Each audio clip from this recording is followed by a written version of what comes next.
Massachusetts North Shore is filled with amazing places to see. It is a spot that I love to go and visit. For me, it's more than an hour and a half drive to get there. So usually when I go, it has to be an epic day trip or something. It's not just to go there and take a few pictures and come home. It's got to be a full day. And I wanted to share my favorite places to go and visit. And when I started making this list, I realized how difficult that was going to be. I immediately came up with 24 places I wanted to share, but because this is a top 5, I narrowed it down to 5, and then I threw in some honorable mentions. For those of you not familiar with the North Shore, I'll do my best to describe these places, but for the rest of you, you know what I'm talking about. You'll hear them and shake your head yes.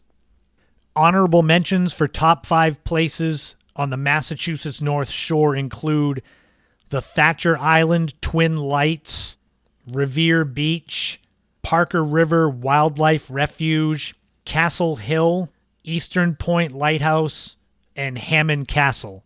I don't want to go too deep into descriptions of all of those because I try to keep these segments relatively manageable in length. So just feel free to look them up. I will put as many links in the description of the podcast as I can to help you find them.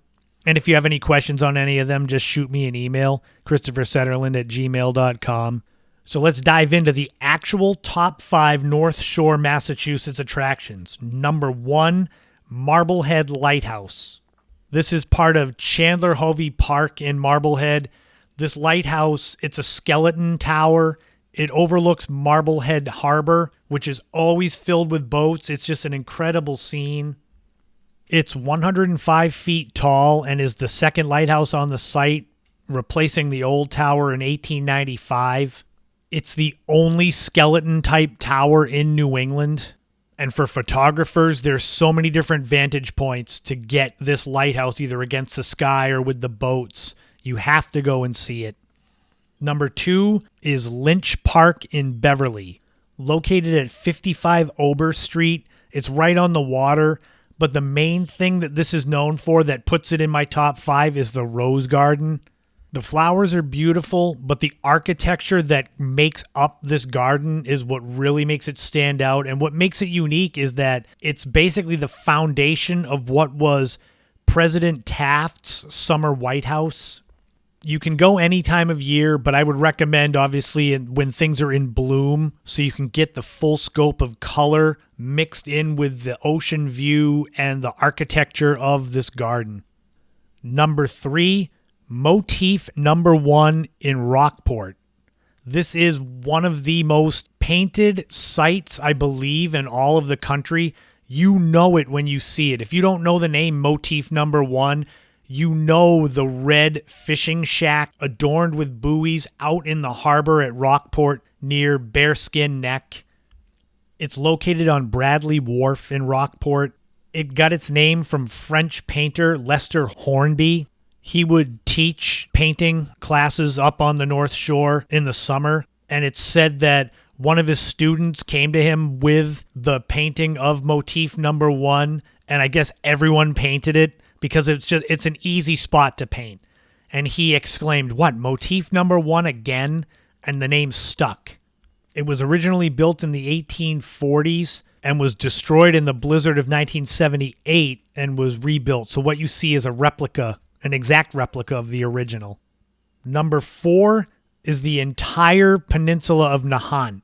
This may be a little bit of a cheat, but Nahant itself, which is a little fist of land connected by a thin causeway, it's just the whole thing is incredible. It reminds me of being able to drive either to the Vineyard or Nantucket. It is the smallest town based on land area in the state with only 1 square mile of actual inhabitable land. But there's incredible views all around. It's ocean. You can see the Boston skyline. It's right near Lynn. There's Nahant Beach. When I went there the first time, they had a Dunkin' Donuts cafe, which looked like something from the Florida Keys. Despite its small size, it still has a population of over 3,500 as of 2019. But even if you don't go to Nahant Beach or stop anywhere to take in the sights, if you just drive it, there's just a feeling and a vibe with Nahant. It's like an escape from an escape because the whole North Shore, especially along the coast, is incredible.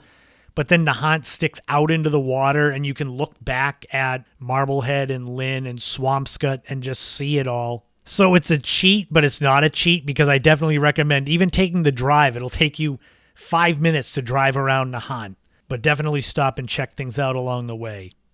And finally, number 5 on the top 5 Massachusetts North Shore attractions is the Man at the Wheel statue in Gloucester. It's officially known as the Gloucester Fisherman's Memorial. I've always heard it referred to as the Man at the Wheel. It's literally a fisherman with a big ship steering wheel. He's got the rain gear on and the hat, and he's overlooking the water. It's iconic.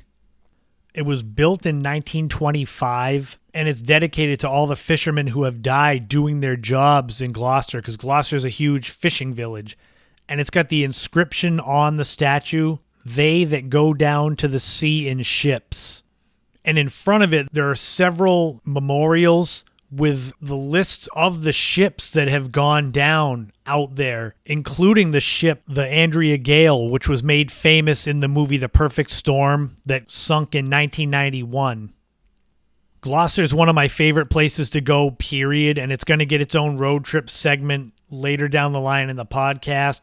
But the Man at the Wheel, the Gloucester Fisherman's Memorial, might be its most well-known spot, but who knows? You may agree or disagree. That's the top 5 North Shore attractions in Massachusetts, in my opinion, in no particular order. We had Marblehead Light, Lynch Park, Motif number 1, Nahant, and the Man at the Wheel. What did you think of those? Have you been to them? Do you think there were others that should have made the list? I had a lot I had to whittle down, but that's what happens when it's a place as awesome as Massachusetts North Shore.